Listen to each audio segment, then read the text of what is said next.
La séquence politique qui vient de s'achever par la non-censure du deuxième gouvernement de Sébastien Lecornu témoigne du confusionnisme qui a investi les institutions de la Ve République. Pour en mesurer l'étendue, il suffit de relire le discours que le général de Gaulle prononça à Bayeux en juin 1946, 6 mois après son départ du gouvernement provoqué par la fronde des partis dans un contexte d'Assemblée nationale tripartite. Sur la place publique de la première ville libérée lors de la bataille de France, l'homme du 18 juin affirmait son ambition de doter la France d'une constitution, redonnant au pouvoir exécutif l'autorité qui lui avait si longtemps fait défaut. À travers une conception très moderne du pouvoir et de son exercice, dont le parlementarisme rationalisé constituait la pierre angulaire, le gaullisme garantissait enfin au gouvernement la stabilité. Par ce sursaut, le Parlement sortait de l'abaissement auquel la médiocrité du régime des partis, avec ses combinaisons et ses arrangements d'arrière-boutique, l'avait peu à peu condamné. Parvenu-t-il au pouvoir dans des circonstances historiques particulières où la guerre d'Algérie déchirait le pays, par ailleurs miné par les dettes et les déficits, la coalition des grands serviteurs de l'État réussissait, en peu d'années, à rétablir la confiance. Grâce à la vision et la volonté de quelques-uns, ce qui semblait inaccessible à un système enquisté dans des querelles dérisoires redevenait possible. Le redressement des comptes publics, le lancement de grands projets industriels ou d'infrastructures garantissant l'indépendance de la nation, et une vision du rôle de la France dans le monde, adossée à une juste conscience de ses intérêts et à la crédibilité de son chef. Or, voilà qu'au fil du temps, l'esprit des institutions de la Ve République est venu pervertir l'édifice légué par le général de Gaulle, dont la pérennité supposait que ses successeurs sauraient se hisser à la hauteur de son héritage. Amputé de la dimension symbolique et arbitrale de sa fonction, du fait notamment du raccourcissement de la durée de son mandat, ou parfois des effets de son tempérament amplifiés par la frénésie de la démocratie médiatique et numérique, le président de la République intervient à tout propos et à tout moment, dissimulant parfois sa faiblesse derrière des concepts opportunément inventés pour entretenir l'illusion de son audience. La verticalité jupitérienne n'est rien d'autre que la représentation flatteuse, par ceux qui le détiennent, d'un pouvoir de plus en plus évanescent. La dissolution décidée par Emmanuel Macron à l'été 2024 a plongé la nation dans la confusion.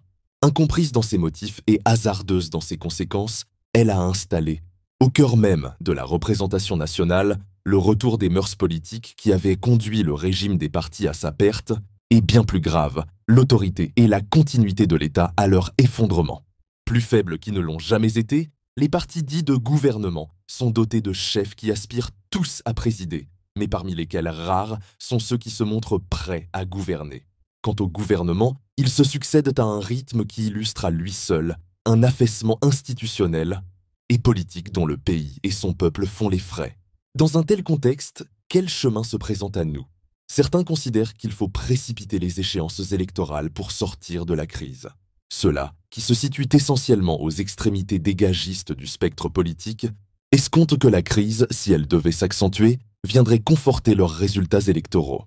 Les événements les plus récents les servent, sans qu'il soit pour eux nécessaire de précipiter davantage le calendrier des scrutins dans l'espoir d'en tirer un meilleur profit. C'est bien là le paradoxe des deux quinquennats qui touchent à leur fin. Ils auront fini par installer ceux dont ils avaient fait la promesse de nous protéger. Parmi les dirigeants de l'arc républicain, certains dont on ignorait jusqu'ici l'humeur insurgée demandent à leur tour le départ anticipé du président de la République. Ils se trompent en pensant que les institutions pourraient en sortir indemnes, car c'est alors la clé de voûte du système politique qu'on aurait fragilisé, en prenant le risque de voir succéder à la crise déjà profonde qu'affronte la nation, l'effondrement du régime lui-même. Dans un tel contexte, et dès lors que la situation budgétaire du pays l'expose à un danger certain de décrochage, le choix du compromis est bien le seul raisonnable. Certes, composer en politique présente toujours une part de risque, car il n'est jamais sûr que ce qui sera obtenu satisfera pleinement les besoins profonds du pays, ceux de l'immédiat comme ceux de l'avenir. Mais lorsque la surenchère domine partout, le renoncement à ne pas obtenir tout, immédiatement, et parfois, et dans certaines circonstances, la première manifestation de l'esprit de responsabilité. Tout laisse par ailleurs à penser que la dissolution, au terme du refus de toute discussion, n'aurait pas permis d'engranger davantage, notamment pas la suspension de la réforme des retraites imposée en 2023, dont l'actuel pouvoir s'était jusqu'à présent refusé à envisager la perspective.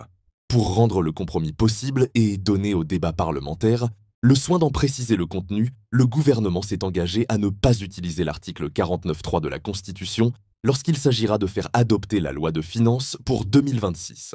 Très en vogue, cette phobie du 49.3 a été portée haut par les oppositions, comme le moyen de voir enfin le Parlement reconnu dans ses droits. En contrepartie de cette ouverture et des concessions à propos des retraites, les parlementaires socialistes ont eu la sagesse de ne pas censurer immédiatement l'équipe du nouveau Premier ministre, épargnant au pays les conséquences funestes d'une nouvelle dissolution. Il est toutefois probable que dans le climat de surenchère qui prévaut, où grande est l'inventivité fiscale et faible la volonté de maîtriser les dépenses, l'émiettement des forces politiques représentées au Parlement et les divers calculs qui semblent les inspirer pourraient aboutir à une situation de blocage. Si au terme d'une période de 70 jours après le début des débats sur la loi de finances, le Parlement devait échouer à s'accorder sur son contenu, le gouvernement serait alors contraint de légiférer par ordonnance. En renonçant aux instruments du parlementarisme rationalisé, le Parlement et le gouvernement qui auraient alors administré la preuve, devant l'opinion publique, que la longueur du débat ne suffit pas à garantir la solidité du compromis, se seraient mutuellement affaiblis. Le premier en se trouvant contraint, in fine, de passer la main au second, et le second en s'exposant de nouveau à la probable censure du premier. Ainsi, l'affaissement institutionnel se poursuivrait inexorablement.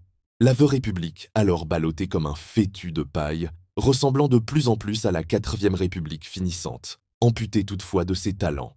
Le nouveau monde qui prétendait chasser l'ancien aurait achevé de le ressusciter dans ses pires travers. Bernard Cazeneuve,